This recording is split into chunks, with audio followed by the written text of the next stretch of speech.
और इसी बीच आज की बड़ी और महत्वपूर्ण खबर के साथ अब आगे बढ़ते हैं। देखिए 17 सितंबर की तारीख है। आज प्रधानमंत्री नरेंद्र मोदी का जन्मदिन है, 72वां जन्मदिन। और ऐसे में देश को एक बड़ा तोहफा मिलने जा रहा है।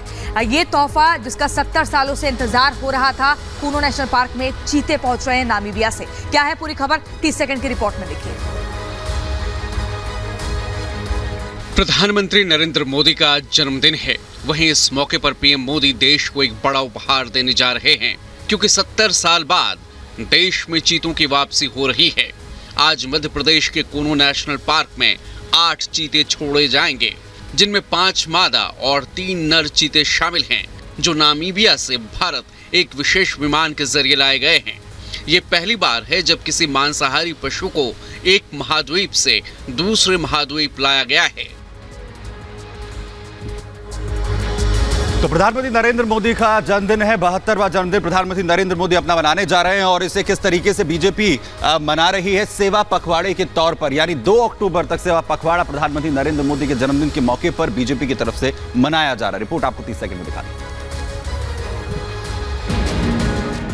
पीएम मोदी के जन्मदिन को बीजेपी बड़े उत्सव के रूप में मनाने की तैयारी में है।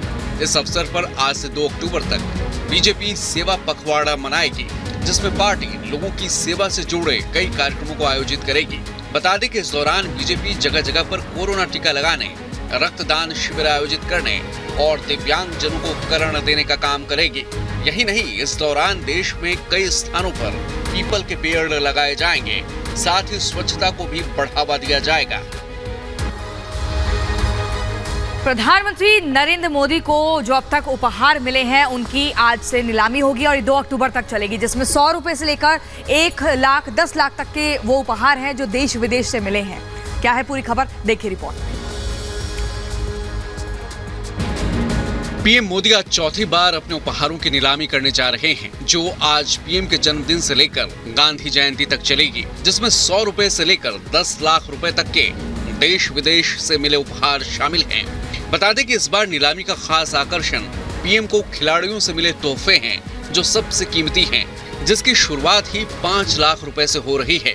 इस नीलामी से मिली राशि को नमामि गंगे प्रोजेक्ट के लिए दिया जाएगा।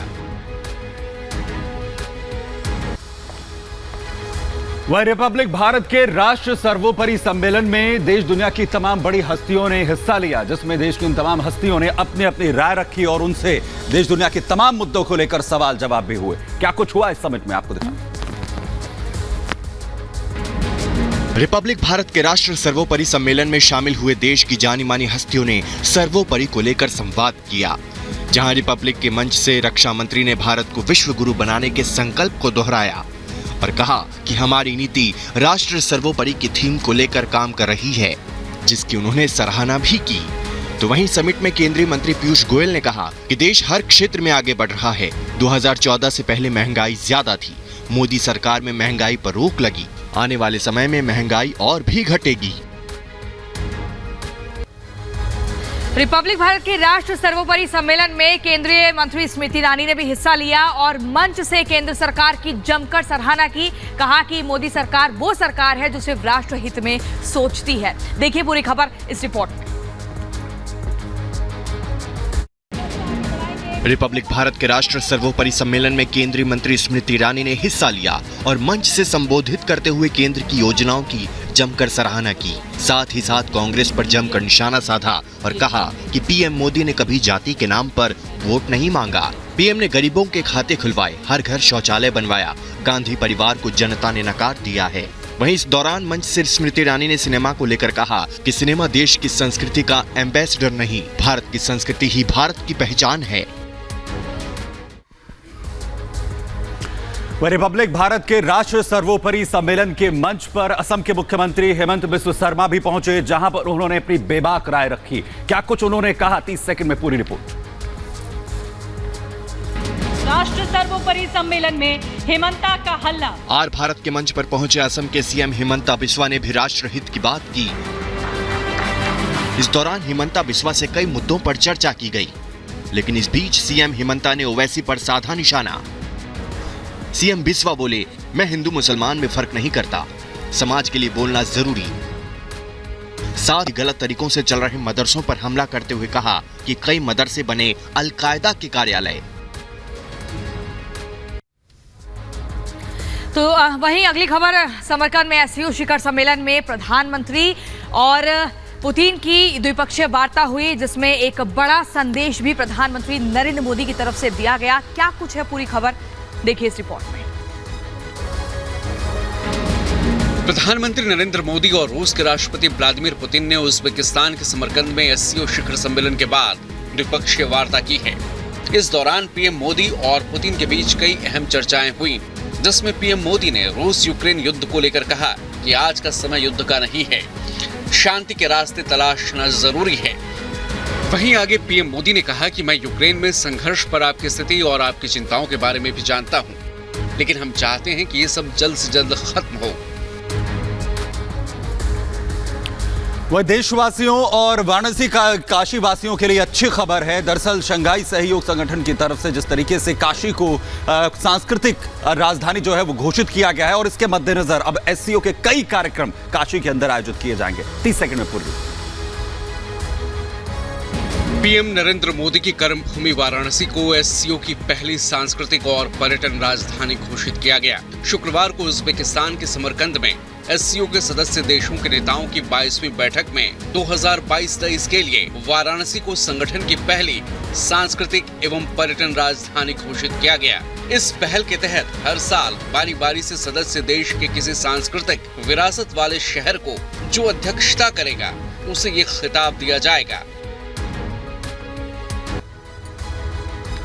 और इसी बीच आपको बता दें, समरकंद में आतंकी मसूद अजहर के सवाल पर पाकिस्तान के प्रधानमंत्री शहबाज शरीफ ने चुप्पी साधी, और पत्रकारों ने जब ये सवाल किया तो एक गुस्से वाली निगाह से देखते हुए आगे की ओर निकल गए। क्या है खबर, 30 सेकंड की रिपोर्ट में देखिए।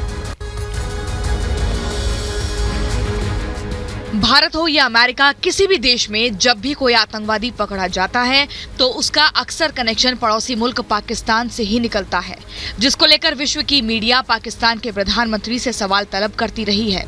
वहीं अब शंघाई सहयोग संगठन शिखर सम्मेलन 2022 में भारतीय पत्रकार ने पाकिस्तान के वजीर आजम शहबाज शरीफ से जैश-ए मोहम्मद के सरगना को लेकर सवाल पूछ लिया, जिसके बाद वह पत्रकार को गुस्से से देखने लगे और बिना कुछ कहे ही चले गए।